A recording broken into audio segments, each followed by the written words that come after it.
Hello everyone.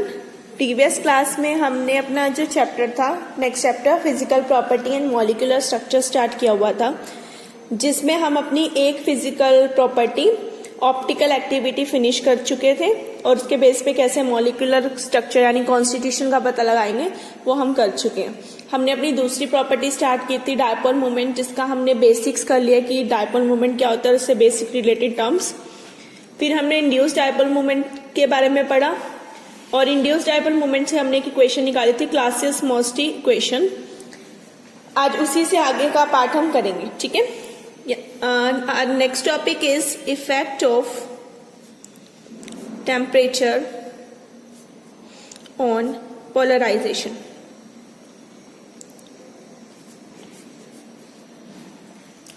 हमने बात करनी है यहाँ पे पोलराइजेशन की। जब हमने कल क्लासियस-मोस्टी इक्वेशन करी थी तो हमने लास्ट में उसका ये निकाला था d-1/d+2 m/ρ is equal to PI और PT, ठीक है। ये इंड्यूस पोलराइजेशन कह सकते थे इसे आप, या फिर डिस्पर्स पोलराइजेशन किसी भी फॉर्म में, डिस्टॉर्शन की फॉर्म में भी बोल सकते थे, ठीक है। ये हमारी क्लासियस-मोस्टी इक्वेशन थी जो हमने यहाँ से फाइंड आउट करी थी, ठीक है। अब हमने बात करना है टेम्परेचर की। अब हमारे पास दो तरह के मॉलिक्यूल होते हैं, एक होते हैं पोलर और एक होते हैं नॉन पोलर मॉलिक्यूल्स, ठीक है। तो अगर मैं बात करूं molecules like O2, CO2, N2, ठीक है, इस तरह की, ये सारे क्या है, नॉन पोलर है। नॉन पोलर है तो ये क्या होता है, independent upon temperature, independent of temperature. इनकी जो पोलराइजेशन है वो टेम्परेचर पे डिपेंड नहीं करती। पर जो मॉलिक्यूल्स है लाइक HCl, CHCl3 एक्सेट्रा, इस टाइप के जो मॉलिक्यूल है, इनकी जो वैल्यू होती है ये विद टेम्परेचर क्या होती है, चेंज होती है। इनकी जो पोलराइजेशन है विद इंक्रीज ऑफ टेम्परेचर वो क्या होती है, डिक्रीज होती है। तो ये क्या कहते हैं, टेम्परेचर पे डिपेंड करते हैं, डिपेंड ऑन टेम्परेचर, ठीक है। तो आपने याद रखो, जो नॉन पोलर है वो टेम्परेचर पे डिपेंड नहीं करेंगे, जो पोलर है वो टेम्परेचर पे डिपेंड करेंगे, ठीक है। अब मैं बात करती हूँ पोलर मॉलिक्यूल की, लाइक HCl। तो HCl की अगर मैं बात करूँ एक एग्जाम्पल लेकर, तो HCl मेरा कुछ इस तरह का डाइपोल है, पॉजिटिव नेगेटिव, ठीक है। तो इस केस में क्या होता है, पॉजिटिव नेगेटिव चार्ज जो होते हैं वो कोइंसाइड नहीं करते, अलग अलग पोल्स बने हुए हैं, डाइपोल है, ठीक है। ये डाइपोल परमानेंट है, मैंने अभी कोई फील्ड तो नहीं लगाई इसके राउंड, तो इसे हम कहते हैं परमानेंट डाइपोल। अगर फील्ड लगाती तब इसके फील्ड की वजह से जो डाइपोल बनता है उसे मैं कहती हूँ इंड्यूस्ड डाइपोल। ये ऑलरेडी परमानेंट है, कोई फील्ड लगाओ ना लगाओ तब भी ये डाइपोल ऐसे के ऐसा ही रहेगा, ठीक है। तो इसका अपना कुछ परमानेंट डाइपोल मूवमेंट भी एग्जिस्ट करेगा। अब हमें क्या करना है, अब हमें ऐसे कई सारे डाइपोल्स लेने हैं। मैंने यहाँ पे क्या करी, फील्ड लगा दी, एक इलेक्ट्रिक फील्ड लगाई, फील्ड में एक साइड नेगेटिव एक साइड पॉजिटिव चार्ज लिया और इस तरह के कई सारे डाइपोल ले लिए।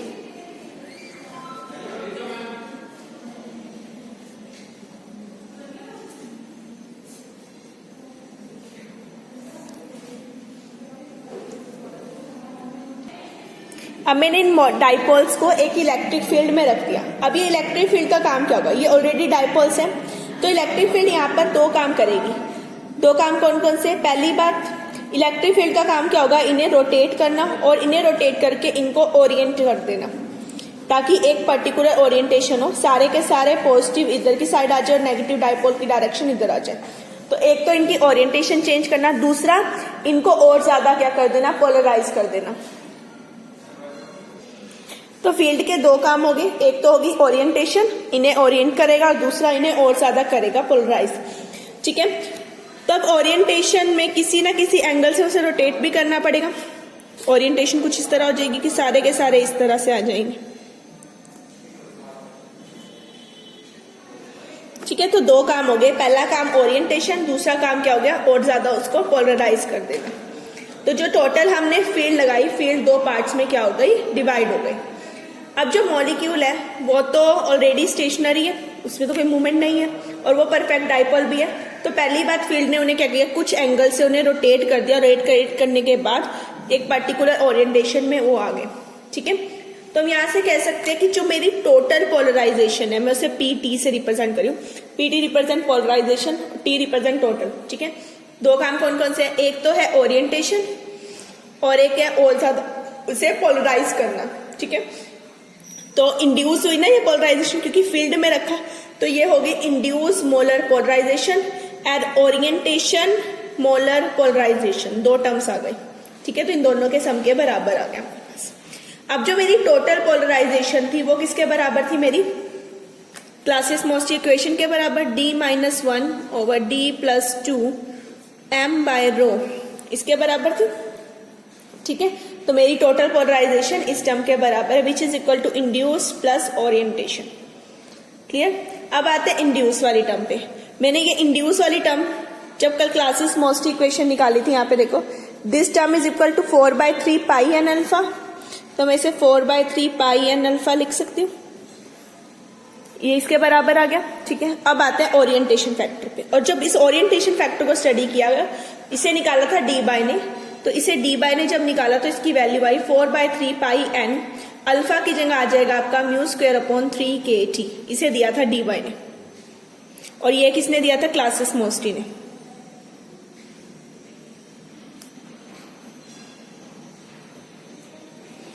इसे डी बाय ने दिया। ठीक है, मेरे पास ओ भी आ गया, आई की भी वैल्यू आ गई, इसे मार्क करो equation 1, put this value in equation 1।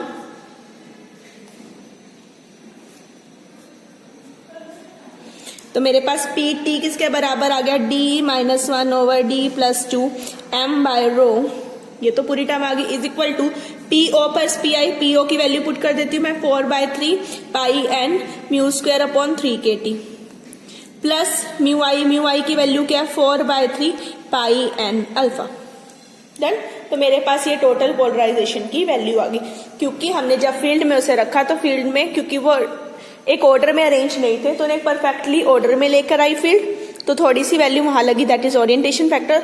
और उन्हें और ज्यादा पोलराइज करना मीन्स इंड्यूस करना, तो इंड्यूस पोलराइजेशन, तो दो फैक्टर का प्लस हो गया, मैंने वैल्यूज को पुट कर दिया, तो ये मेरी आ गई इक्वेशन। अब इसी से हम वेरियस मेथड के थ्रू डाइपोल मोमेंट को निकालेंगे, मुझे ये इक्वेशन को यूज करना है।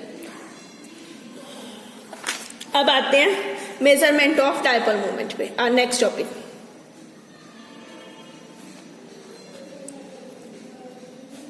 पहले हम डाइपोल मोमेंट को निकालेंगे, फिर हम उस डाइपोल मोमेंट की एप्लीकेशन पढ़ेंगे कि इन्हें कहाँ कहाँ यूज कर सकते हैं। अभी तक हमने डाइपोल मोमेंट के बारे में पढ़ लिया हर फॉर्म में, अब इस डाइपोल मोमेंट को फाइंड आउट करें। ठीक है, जो फर्स्ट हमारा मेथड है डाइपोल मोमेंट फाइंड आउट करने का, वो है वेपर टेम्परेचर मेथड।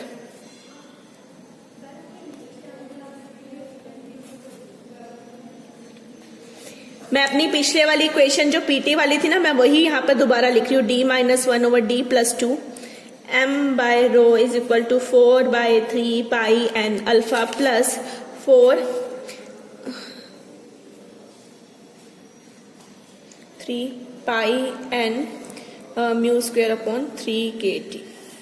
ठीक है, मैंने वो इक्वेशन को यहाँ पर पुट कर दिया। मैंने यहाँ पर जस्ट दोनों पिछले वाली जो इक्वेशन थी मेरी क्लासेस मोस्टी वाली, मैंने जस्ट उससे पुट किया।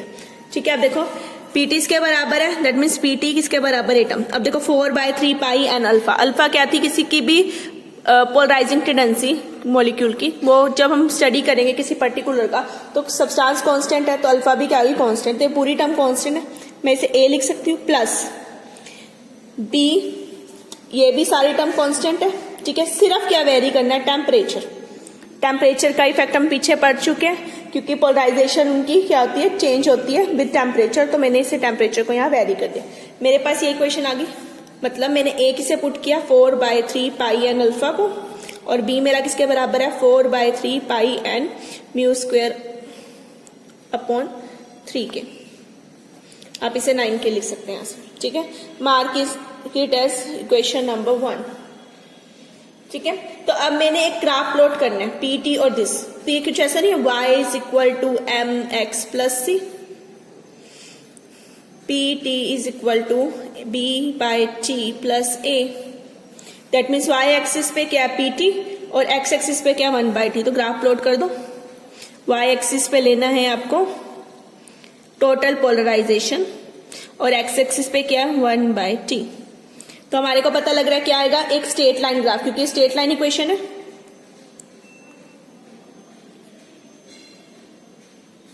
स्ट्रेट लाइन इक्वेशन है, तो स्ट्रेट लाइन इक्वेशन कुछ इस तरह से आ जाएंगी हमारे पास, स्ट्रेट लाइन्स आ जाएंगी, ठीक है, अलग अलग। जैसे एक ये HCl के लिए होती है और ये CH3CL के लिए। ये तो नॉन पोलर के लिए आ गई। अगर मॉलिक्यूल मेरा नॉन पोलर है, फॉर एग्जांपल लगा लो CH4, तो CH4 के केस में कुछ इस तरह से straight line, no effect of temperature, जो हमने पीछे भी बात की। कोई भी होगा उसके लिए स्ट्रेट लाइन आएगी, चाहे CH4 ले लो, CCl4 ले लो, किसी भी टाइप का मॉलिक्यूल ले लो, straight line, no effect of temperature, इनके लिए वैल्यू चेंज होती रहेगी पोलराइजेशन की विथ टेम्परेचर। तो जब हमने स्टडी किया वेरियस टेम्परेचर पे पोलराइजेशन को, जब स्टडी किया गया तो मेरे पास वैल्यू इंक्रीज में आती गई, तो हमने ऐसे से नोट कर लिया, ठीक है। अब क्योंकि इनका मॉलिक्यूल्स का परमानेंट डाइपोल मूवमेंट है, जिसे मैं म्यू से लेती हूँ, अब मुझे इस म्यू को कैलकुलेट करना है। तो जब इस इक्वेशन में बी की वैल्यू में आते हैं म्यू किसके बराबर है, 4πn mu square upon 9k, तो यहां से म्यू किसके बराबर आ गया, 9kb over 4πn under root 9kb 4πn, इसका मैंने ले लिया अंडर रूट, ठीक है। तो जब आप इसको सॉल्व करो, k कांस्टेंट, पाई कांस्टेंट, n कांस्टेंट, 9 और 4 कांस्टेंट, सिवाय b को छोड़ के बाकी सारी टर्म कांस्टेंट है, मुझे डाइपोल मोमेंट यानी म्यू निकालना है। जब सारी कांस्टेंट टर्म इन सब की वैल्यू को पुट कर दिया गया तो ये मेरे पास आता है 0.0218 अंडर रूट b इंटू 10⁻⁸। ये आपको ऐसा याद रखना है। मैंने सारी वैल्यूज को पुट किया और यहां पर ये वैल्यू आ गई मेरे पास, क्लियर। हमने यहां से म्यू की वैल्यू निकाल ली इन टर्म्स ऑफ b, यहां पे म्यू आ गया इन टर्म्स ऑफ b। अब b क्या था, m, एक तरह के m के बराबर है ना। जब मैंने इसे इस इक्वेशन से y = mx + c से कंपेयर किया था तो ये इसके बराबर आया था। m क्या होता है, स्लोप। तो मैंने जब वेरियस टेम्परेचर पे पोलराइजेशन को बनाया तो मेरे पास वेरियस इस तरह के स्ट्रेट लाइन ग्राफ्स आ गए। इन लाइन्स के मैं स्लोप से क्या निकाल लूंगी, b आ जाएगी, बाद में इस इक्वेशन में पुट करूंगी, यहां से मेरे पास किसकी वैल्यू आ जाएगी, म्यू की। म्यू मेरे पास क्या है, हमारा डाइपोल मूवमेंट, तो मैं यहां से किसकी वैल्यू निकाल लूंगी, डाइपोल मूवमेंट, ठीक है। तो आपने यहाँ पे वेरियस टेम्परेचर्स पे के साथ पोलराइजेशन को स्टडी करना है। जो भी स्ट्रेट लाइन ग्राफ आएगा उसकी हेल्प से आपने स्लोप निकालना है, उस ग्राफ का स्लोप निकालने के बाद b की वैल्यू आ जाएगी, उसे आप यहाँ पुट करोगे, यहाँ से क्या निकाल लोगे, म्यू की वैल्यू। म्यू हमारा क्या है, डाइपोल मूवमेंट, ठीक है। तो ये हमारा फर्स्ट मेथड था। इसमें इसको रिलेट करते हैं हम डाइलेक्ट्रिक कांस्टेंट के साथ। यहाँ पे जो डाइलेक्ट्रिक कांस्टेंट है d, ये dielectric constant in form of vacuum पढ़ते हैं तो वो हमारे पास है C/C0 in terms of vacuum, ठीक है। तो वैक्यूम की फॉर्म में हम इसे लेंगे C/C0, एक सब्सटेंस की, और एक बार जो वैक्यूम है उसकी जो भी वैल्यू आएगी हमारे पास कैपेसिटी, उसकी रेशियो को हमने किस फॉर्म में लिया, डाइलेक्ट्रिक कांस्टेंट। तो इस तरह से हम यहाँ पे वैल्यू निकालेंगे किसकी, अपनी म्यू की। तो हमने डाइपोल मोमेंट फाइंड आउट कर लिया। हमारा जो दूसरा मेथड है वो है रिफ्रैक्शन मेथड।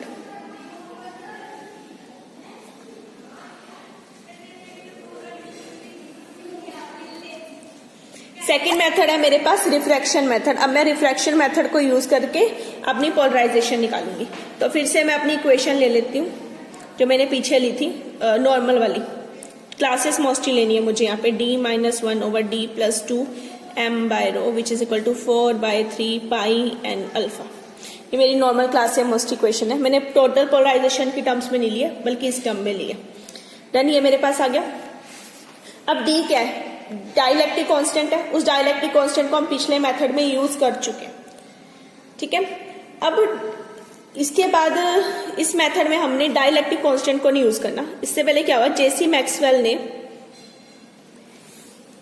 कहा कि डाइलेक्ट्रिक कांस्टेंट कई बार कुछ सब्सटेंस का फाइंड आउट करना इजी नहीं होता, तो क्यों ना हम इस डाइलेक्ट्रिक कांस्टेंट को किसी नई टर्म से रिप्लेस कर दें। और वो टर्म से जिससे रिप्लेस किया गया वो थी रिफ्रैक्टिव इंडेक्स।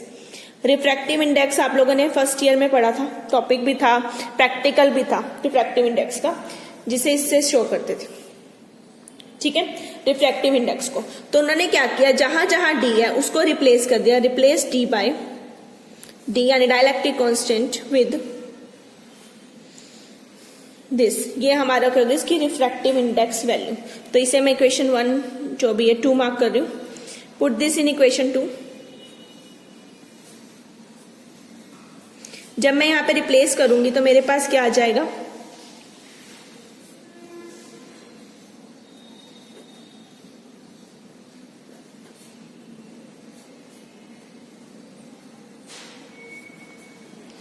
डन। तो मेरे पास इसकी वैल्यू आ गई। ये क्या है? Refractive index. मतलब अब मुझे सिर्फ रिफ्रैक्टिव इंडेक्स की वैल्यू पढ़नी है, स्टडी करनी है, और उसके बाद वहां पे जो भी रीडिंग आएगी वो मैंने यहाँ पुट करनी है। उसके बाद मेरे पास क्या इसकी वैल्यू आ जाएगी? पोलराइजेशन की, और उसकी हेल्प से मैं किसकी वैल्यू निकाल लूंगी? म्यू की वैल्यू। डन। अब बात आती है रिफ्रैक्टिव इंडेक्स को स्टडी करना। अब रिफ्रैक्टिव इंडेक्स को स्टडी किया गया सबसे पहले विजिबल लाइट में। अब विजिबल लाइट में क्या प्रॉब्लम आई? जो रिफ्रैक्टिव इंडेक्स है इसमें क्या होती है? कुछ ना कुछ हद तक डिस्प्लेसमेंट होती है। हमें पता है हमारे पास जो मॉलिक्यूल होता है उसमें सेंटर में जो न्यूक्लियाई होता है वो क्या होता है? पॉजिटिव चार्ज, और अराउंड में जो इलेक्ट्रॉन होते हैं वो क्या होता है? Negative charge. डन। जो सारा का सारा वेट होता है मॉलिक्यूल का वो कहाँ लाई करता है? उसके न्यूक्लियस पर, यानी कि सेंटर पार्ट पे। तो हम कहते हैं कि जो उसका न्यूक्लियस होता है वो बहुत हैवी होता है। जो न्यूक्लियाई है वो हैवी है। साइड पार्ट लाइट होता है पर न्यूक्लियाई बहुत हैवी होता है। जब हमने इसके लिए नॉर्मल लाइट को यूज किया तो नॉर्मल लाइट क्या थी? इलेक्ट्रॉन को तो डिस्प्लेस कर पा रही थी, बिकॉज इलेक्ट्रॉन तो हल्के हैं, उन्हें डिस्प्लेस करना इजी है, बट वो न्यूक्लियाई को डिस्प्लेस नहीं कर पा रही थी, न्यूक्लियाई चेंज नहीं हो पा रहा था। अब जो टोटल पोलराइजेशन है यहाँ पे पीडी, जो डिस्टोर्शन आई है वो किसकी वजह से? इलेक्ट्रॉन की वजह से और एटम की वजह से। एटम यहाँ पे मतलब जो रिप्रेजेंटेशन है वो न्यूक्लियाई के लिए, ठीक है। तो यहाँ पे दो तरह का सम हो गया, एक होगी इलेक्ट्रॉन की पोलराइजेशन, दूसरी होगी एटम की पोलराइजेशन। तो हमें इलेक्ट्रॉन और एटम दोनों की पोलराइजेशन स्टडी करनी थी। इलेक्ट्रॉन तो डिस्प्लेस हो रहा था इजिली, इलेक्ट्रॉन की वैल्यू निकल रही थी, पर ये वैल्यू मतलब जब न्यूक्लियाई को डिस्प्लेस करना था वो इजी नहीं था, क्योंकि वो बहुत हैवी होता है तो उसे डिस्प्लेस करना बहुत मुश्किल है। तो जब आईआर को लिया गया तो आईआर के साथ क्या होता है? इंफ्रारेड रेज को उसके साथ डिस्प्लेसमेंट हो रही थी, वो हैवी न्यूक्लियस को भी क्या कर रहा था? डिस्प्लेस कर पा रहा था। बट आईआर के साथ डिस्प्लेसमेंट हो गई, बट आईआर के साथ जो प्रॉब्लम आई वो थी रिफ्रैक्टिव इंडेक्स की रीडिंग पढ़ने की, ठीक है। आईआर ने ये प्रॉब्लम सोल्व कर दी कि डिस्प्लेसमेंट कर दी, बट आईआर के साथ रिफ्रैक्टिव इंडेक्स को पढ़ना डिफिकल्ट हो जाता है, इसलिए हम आईआर को भी यूज नहीं कर पाते थे। तो सारी जो प्रॉब्लम अलग अलग लाइट को यूज करके, जब मतलब इस प्रॉब्लम के लिए हर लाइट को यूज करके देखा गया, प्रॉब्लम सॉल्व किससे हुई? विजिबल लाइट की डी लाइन से। तो विजिबल लाइट की जो डी लाइन थी उसने क्या किया? इससे तो डिस्प्लेस कर ही रही थी, कुछ हद तक इसको भी डिस्प्लेस कर पा रही थी, और रिफ्रैक्टिव इंडेक्स की रीडिंग भी पढ़ पा रही थी। तो हमारे दोनों पर्पस सोल्व हो रहे थे यहाँ से। तो हमने यहाँ पे इस लाइट को यूज करना है। अब जब लाइट को यूज किया गया तो पीई की वैल्यू पड़ी गई, वो आई हमारे पास दिस।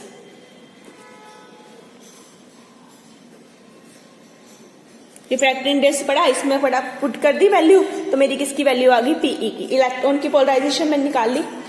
अब वो जो एटम की पोलराइजेशन थी वो मानी गई कि 5% ऑफ पीई होगी, ठीक है। जो एटम की है ना, एटम की निकालने के लिए उसमें जो भी वैल्यू है उसमें 5% ऑफ पीई कर दोगे आप, ठीक है। तो वहां पे आप किसकी वैल्यू आ जाएगी? पीए की वैल्यू आ जाएगी। अब पीए भी आ गया, पीई भी आ गया, दोनों को वैल्यू को किसमें पुट कर देंगे हम? किसमें? पीडी की वैल्यू में। तो मेरे पास टोटल पीडी या फिर कह लो पीआई, एक ही बात है, पीछे हम पीछे से पुट करते हैं ना, पीआई कह लो या इसे पीडी कह लो, एक ही बात है। तो हमने इलेक्ट्रॉन की निकाली, इलेक्ट्रॉन की निकालने के लिए जो एटम की आई उसमें 5% डिस कर दिया, जो भी वैल्यू आई इसका 5% पीए में ऐड कर दोगे तो हमारे पास पीडी की वैल्यू आ जाएगी, और टोटल हमने इसमें पुट कर दी। अब पीडी मेरे पास आ चुका है। अब मुझे पता है टोटल पोलराइजेशन किसके बाद बराबर है? एक ओरिएंटेशन फैक्टर और दूसरा इस डिस्टोर्शन कह लो या इंड्यूस फैक्टर कह लो, इसके बराबर है। डन। पीडी मैं स्टडी कर चुकी हूं। पी नोट किसके बराबर है? 4/3 pi N mu square upon 3 kT, इसके बराबर आ गया मेरा, ठीक है। तो अब यहां से जब हम म्यू की वैल्यू निकालते हैं सारा सोल्व करके, तो मेरे पास आते हैं 0.0128 अंडर रूट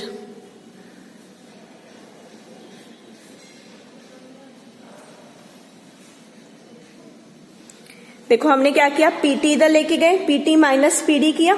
डन। पहले हम यहां से लिख के PT minus PD which is equal to 4/3 pi N mu square 3 kT। Done. बाकी सारी टर्म 4/3 पाई एन 3 k, ये सारी टर्म्स एक साथ ले ली हमने, ठीक है। टी हमारा वेरिएबल है, टी को मैंने अलग रख दिया। अब ये सारी टर्म इधर लेके जाएंगे, ये टर्म वही है जो हमने पीछे ली थी, यहाँ पर सिमिलर है, चेक कर लो, सिमिलर टर्म है। जब इसको सॉल्व करते हैं तो 0.128 under root P T minus P naught into D आ जाएगा मेरे पास वैल्यू। ठीक है, तो यहां से हमने इसकी वैल्यू को फाइंड आउट कर लिया। ठीक है, अब पीटी यानी कि टोटल पोलराइजेशन, वो आपने with respect to temperature study कर ही रहे हो, पीछे भी किया, और टेम्परेचर आ गया, ये वैल्यू आ गई, और पीडी की value with the help of refractive index हमने निकाल लिया। यहाँ पे पुट करेंगे तो हमारे पास किसकी वैल्यू आ जाएगी, हमारे रिफ्रैक्टिव इंडेक्स की। ये सब आपको डायरेक्ट याद रखना है। ठीक है, कि ये वैल्यू कितनी कितनी आएगी, जस्ट फॉर्मूला बन गया, अब इसमें वैल्यू को पुट करो और रीडिंग ले लो। ठीक है, ये एक तरह का अप्रोक्सीमेशन मेथड है, क्योंकि 5% अपने आप ही मान लिया कि ऐड करना है, इसके लिए ऐसा कोई रिजल्ट या डाटा नहीं है कि क्यों 5% ऐड करना है, ये एक तरह की अप्रोक्सीमेशन मेथड्स है। क्लियर, ये तो दो मेथड हो गए। और next method is dilute solution method.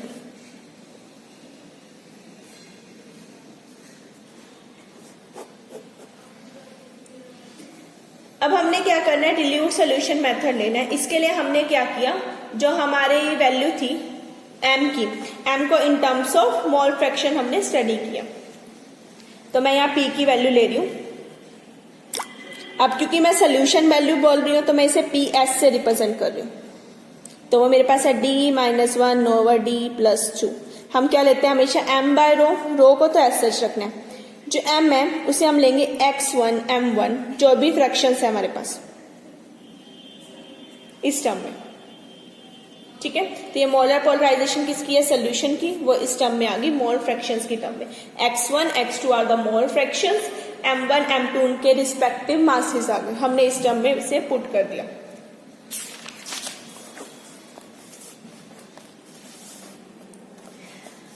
अब इन टर्म्स ऑफ सॉल्वेंट हम इसे लिखते हैं P S is equal to x1 p1 plus x2 p2।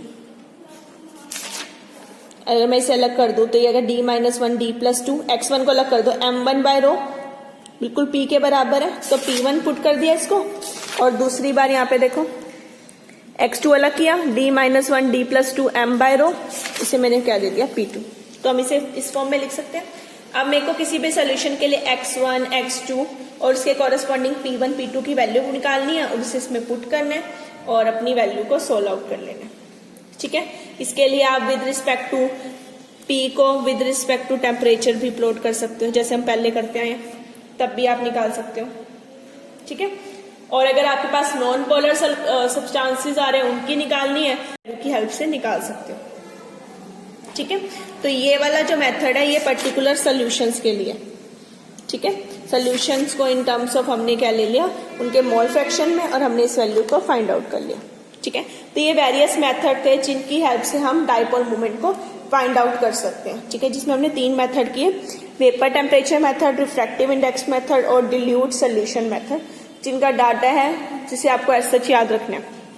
Clear, तो अब आते हैं अपने नेक्स्ट टॉपिक पे, that is applications of dipole moment.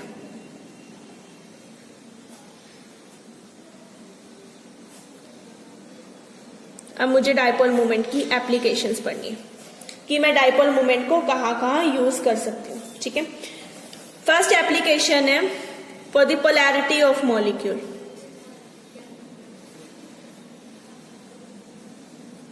अब डाइपोल मोमेंट की हेल्प से मैं बता सकती हूँ कितना मॉलिक्यूल मेरा क्या है, पोलर है, नॉन पोलर है, मीन्स मैं उसकी पोलरिटी निकाल सकती हूँ। लाइक मैं एग्जांपल ले रही हूँ HF, HCl, HBr, इनके एग्जांपल। तो जब इनके डाइपोल मोमेंट निकाले गए तो इसका डाइपोल मोमेंट 2 था, इसका 1.03 था, इसका 0.78 था डी बाई में, डी रिप्रेजेंट डी बाई। ठीक है, अब यहां से वैल्यू देखो, HF की ज्यादा है, HCl की उससे कम है, और इसकी वैल्यू उससे कम है। इसका मतलब ये ज्यादा पोलर है as compare to this, as compare to this, because dipole moment mu किसके बराबर है, Q इंटू डी।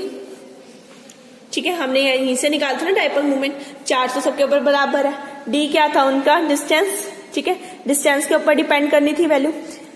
ये वाले में दोनों में इलेक्ट्रोनेगेटिविटी का डिफरेंस ज्यादा है, इसकी कंपैरिजन में, सॉरी H, इसकी कंपैरिजन में एज कंपेयर टू दिस, इनकी कंपैरिजन में। तो that means this is more polar as compare to this, as compare to this. तो पोलैरिटी इस डायरेक्शन में क्या हो रही है, डिक्रीज हो रही है। जैसे हम HS से HPR की तरफ जा रहे हैं, हमारी पोलैरिटी की वैल्यू क्या हो रही है, डिक्रीज हो रही है। क्लियर? ये तो फर्स्ट एप्लीकेशन थी। सेकंड है, हम यहां से परसेंटेज निकाल सकते हैं आयनिक कैरेक्टर की।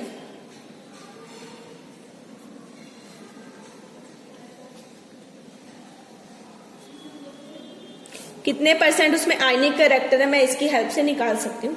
इसके लिए हम एक एग्जांपल ले लेते हैं। एग्जांपल में हम बात करते हैं HCl की, ठीक है। तो हमें HCl का जो डाइपोल मोमेंट है, मैंने अभी ऊपर लिया, इसकी म्यू की वैल्यू है 1.03 T, मैंने ऊपर लिया अभी, ठीक है। अब मैंने इसकी डाइपोल मोमेंट की वैल्यू को निकाल दिया। अब मुझे पता है किसी की भी म्यू किसके बराबर है, Q इंटू डी। तो अगर मेरे को ये वैल्यू गिवन है, Q की वैल्यू में जो चार्ज होता है वो हमेशा आप लोगे 4.8 इंटू 10⁻⁻10 ESU में, और अगर मेरे को डी भी गिवन है वो है 1.275 इंटू 10⁻⁸ सेंटीमीटर। तो मैं यहां से बिग म्यू निकाल सकती हूँ। ये म्यू की वैल्यू मेरे पास क्या आएगी, 4.8 इंटू 10⁻10 इंटू 1.275 इंटू 10⁻18 8 मिला के हो गया 10⁻18, और इन दोनों को जब सोल्व किया गया तो ये वैल्यू मेरे पास आई 6.11। तो ये हो गया 6.11 डी बाय, ये वैल्यू एक्चुअल है जितनी होती है। ये कैसे आई, क्योंकि रीडिंग से निकाली, तो ये मेरी ऑब्जर्व है, ठीक है। तो अब मुझे क्या निकालना है, आयनिक परसेंटेज। तो उसके लिए आपको क्या करना है, जो आपकी वैल्यू है एक्चुअल वाली, उसे आपकी जो ऑब्जर्व वैल्यू है उससे डिवाइड कर दो। Actual by observe into 100, percentage निकालनी है। एक्चुअल वैल्यू मेरी कितनी है, 1.03, ऑब्जर्व आई 6.11 इंटू 100। तो आप देखोगे इसको सोल्व करके अपने 17 आएगा आपका। दैट मीन्स इसमें 17% क्या है, मेरा आयनिक कैरेक्टर आ गया। क्लियर? तो इसकी हेल्प से हम इसकी क्या निकाल सकते हैं, परसेंटेज को फाइंड आउट कर सकते हैं। क्लियर? अब आते हैं अपनी थर्ड एप्लीकेशन पे। थर्ड एप्लीकेशन की हेल्प से हम इसकी ज्योमेट्री प्रिडिक्ट कर सकते हैं।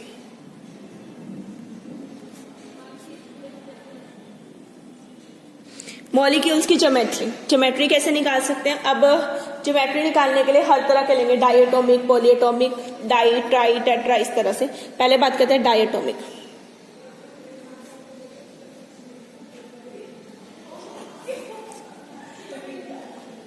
डायटोमिक मॉलिक्यूल में कोई फर्क नहीं है डाइपोल मोमेंट का, वो हमेशा क्या होता है, लीनियर। एक ही होता है डायटोमिक, ए बी इस टाइप से लीनियर होंगे, कोई फर्क नहीं है, ठीक है। दूसरे ले लो अपने ट्राइएटोमिक। दो एग्जांपल ले रही हूं, CO2 और वाटर। जब आप CO2 को प्लॉट करते हो तो वो कुछ इस तरह से होता है, ठीक है। CO2 का जब आपने प्लॉट किया, इसका डाइपोल मोमेंट आता है 0। जब आप वाटर को प्लॉट करते हो तो वो इस तरह से आप वी शेप में करते हो, इसका कुछ डाइपोल मोमेंट एग्जिस्ट करते हैं या कुछ वैल्यू आती है डाइपोल मोमेंट की। अगर इस केस में, ट्राइएटोमिक के केस में, किसी भी मॉलिक्यूल का डाइपोल मोमेंट 0 हो तो वो क्या होगा, लीनियर। अगर कुछ डाइपोल मोमेंट की वैल्यू एग्जिस्ट करती है, इसमें कुछ डाइपोल मोमेंट आया ना, तो वो लीनियर ना होके हमारे पास क्या आता है, बेंट शेप, या फिर हम क्या कहते हैं, वी शेप। तीनों एटम्स है ना, ट्राइएटोमिक हो गया, इसमें कुछ वैल्यू एग्जिस्ट करी तो हमारे पास ये वैल्यू क्या आ गई, बेंट शेप या वी शेप। अब आते हैं हमारे टेट्राटोमिक पे।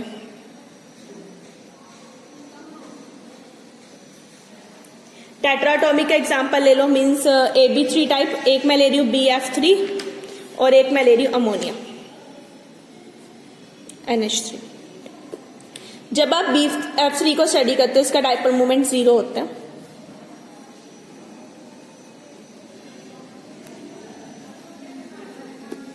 जब आप अमोनिया को स्टडी करते हो तो अमोनिया के पास नॉन पेयर है, इसका कुछ डाइपोल मोमेंट एग्जिस्ट करता है। तो अगर डाइपोल मोमेंट 0 होगा तो वो हमारे पास इस तरह से आएगा, ट्राइगोनल प्लेनर। और अगर हमारे पास कुछ डाइपोल मोमेंट की वैल्यू एग्जिस्ट करेगी तो उसकी शेप क्या होगी, पिरामिडल। तो ये मेरे पास क्या है, पिरामिडल है, बिकॉज इसका कुछ ना कुछ डाइपोल मोमेंट एग्जिस्ट करता है। अगर कोई मॉलिक्यूल इस तरह से लीनियर है तब भी डाइपोल मोमेंट भी है, और अगर इन प्लेन है तब भी कोई डाइपोल मोमेंट एग्जिस्ट नहीं करेगा।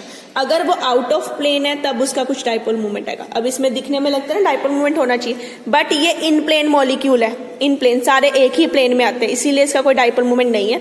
ये आउट ऑफ प्लेन है, इसलिए इसका कुछ डाइपोल मोमेंट एग्जिस्ट करते हैं। तो ये मेरा एग्जाम्पल हो किसका हो गया, टेट्रा एटॉमिक मॉलिक्यूल का। Next is pentatomic. पेंटाटॉमिक का कोई एग्जाम्पल ले लो, लाइक CH4। ठीक है, तो इस केस में जो शेप होती है वो हमेशा क्या आती है हमारे पास, टेट्राहेड्रल।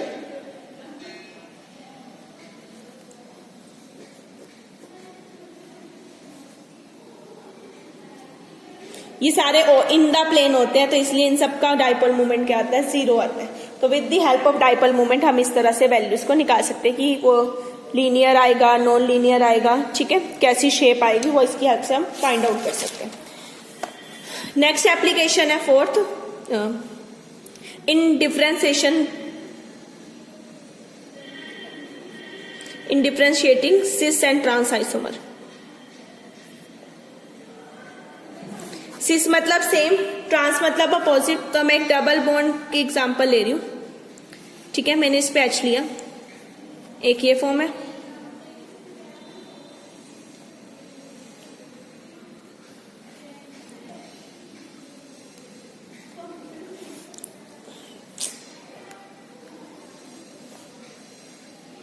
ये सिस फॉर्म बनाई और ये मैंने बना दी ट्रांसफॉर्म।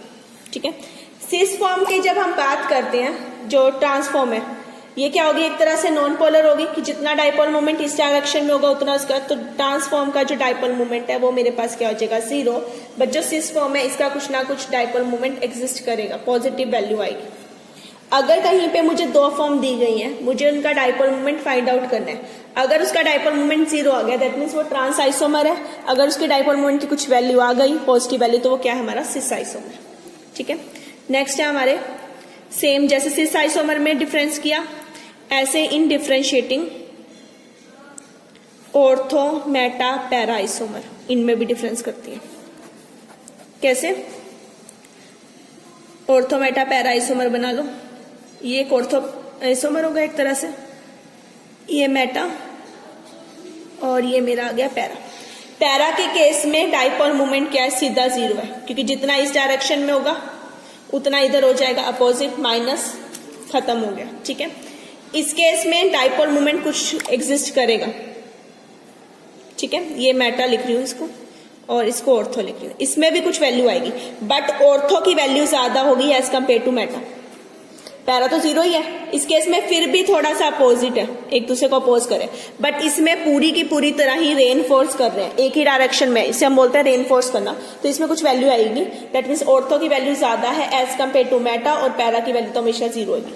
तो अगर मुझे आइसोमर गिवन है, मैं उसमें से फाइंड आउट कर सकती हूँ कौन सा है। अगर 0 आ गई तो पैरा, कम वैल्यू आई तो मेटा, और ज्यादा वैल्यू आई तो वो क्या होगा, मेरा ऑर्थो आइसोमर।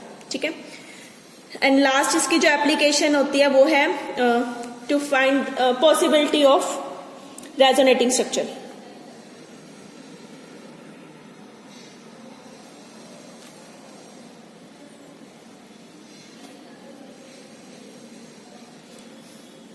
तो हम यहाँ पर बात कर रहे हैं कि with the help of dipole moment हम किसी का भी रेजोनेटिंग स्ट्रक्चर निकाल सकते हैं। फॉर एग्जांपल मैं बात करूं N2O की, N2O का जब डाइपोल मोमेंट स्टडी किया गया तो उसकी बहुत small value I, that is 1.7 पर जो N2O था ये हमारे पास 2 फॉर्म में एग्जिस्ट करता है।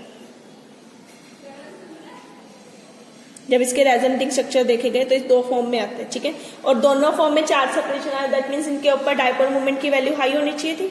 ठीक है, अब हाई वैल्यू आ रही है बट ये तो कम है, एक की हाई एक की लो, तो ये क्या है, इन दोनों का रेजोनेंस हाइब्रिड है, 1 और 2 स्ट्रक्चर का रेजोनेंट हाइब्रिड है, तो इसीलिए इसकी वैल्यू क्या है, कम आई, क्योंकि एक स्ट्रक्चर की वैल्यू हाई है एक की लो है, तो रेजोनेंस हाइब्रिड होने की वजह से हमारे पास इन दोनों के कंपनसेट होकर वैल्यू क्या हो गई, कम हो गई। ठीक है, ये था हमारा पूरा टॉपिक डाइपोल मोमेंट का, जिसमें हमने वेरियस मेथड पढ़े डाइपोल मोमेंट निकालने के, पोलराइजेशन किस तरह से पढ़ सकते हैं, उसकी एप्लीकेशन क्या क्या है।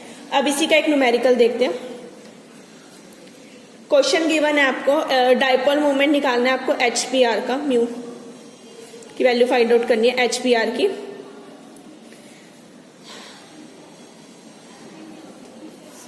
नहीं सॉरी, आपको म्यू की वैल्यू गिवन है 0.78 डी बाई बॉन्ड डिस्टेंस आपको गिवन है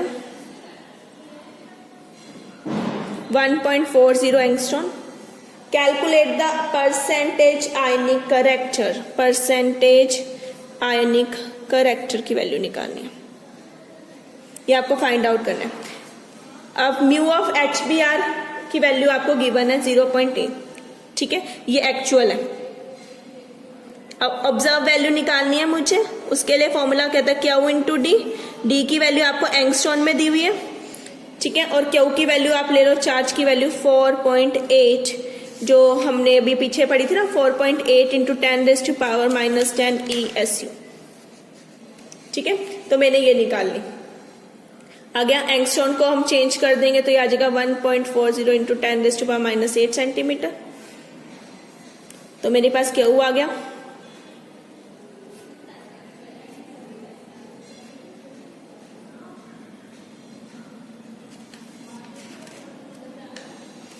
इन दोनों को आप मल्टीप्लाई करके सोल्व करेंगे 1.4 को, और इसको जो भी आपकी यहाँ वैल्यू आएगी इंटू 10⁻18 डी बाई में आ गई।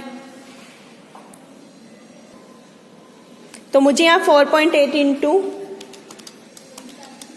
1.40 लेना है, तो मेरे पास ये आया 6.72, 10⁻18 हो गया तो ये 6.72 डी बाई बन गया मेरे पास म्यू ऑब्जर्व की वैल्यू। अब आयनिक करेक्टर किसके बराबर था? Actual, that is 0.78 divide by observe into 100। अब कर दो 0.78 जो आपको गिवन है डिवाइड बाय 6.72 इंटू 100, 11.6, ठीक है। तो मेरे पास आयनिक परसेंटेज कितनी आ गई? 11.607, ठीक है। तो इस तरह से हमें जो न्यूमेरिकल गिवन होगा, जो भी हमें वैल्यू फाइंड आउट करनी है, डायपोल मूवमेंट निकालना है या आयनिक परसेंटेज निकालनी है, वो हम इसकी वैल्यू से यहाँ से फाइंड आउट कर सकते हैं, ठीक है, कि क्या वैल्यू आपके पास आ रही है। तो ये मेरा पास दूसरी प्रॉपर्टी थी जिसकी हेल्प से हम मॉलिक्यूलर स्ट्रक्चर निकाल सकते हैं। पहले हमने ऑप्टिकल एक्टिविटी की, और हमारी दूसरी प्रॉपर्टी डायपोल मूवमेंट थी, ठीक है। अब नेक्स्ट क्लास में हम अपनी next property that is magnetic susceptibility उसे स्टार्ट करेंगे। Okay, thank you everyone.